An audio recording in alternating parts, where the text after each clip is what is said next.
facing something we've never imagined having to deal with.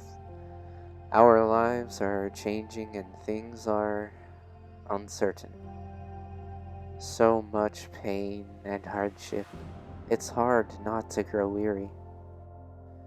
How can we go on when it seems all is ruined? What do we do when change is thrust upon us because of some action of ours or others, or for seemingly no good reason at all? Our default response tends to be panic, blaming anyone we can, curling up into a ball and wishing it was over, and so on. Understandably so, too. It's scary when things suddenly change. The things in our life that we perhaps take for granted are suddenly threatened and we want to defend them. Then, when we realize that may not be in our power, it scares us, perhaps revealing itself in our anger, impatience, lashing out at loved ones, or making hasty or irrational decisions.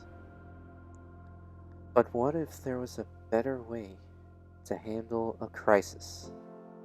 What if we could practice having a different response despite our emotions?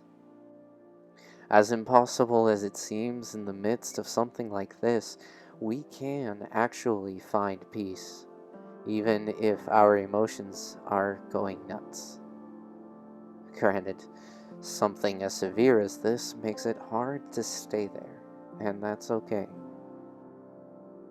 But it's important to try and break the cycle of panic, to give ourselves time to pause, to breathe, to think.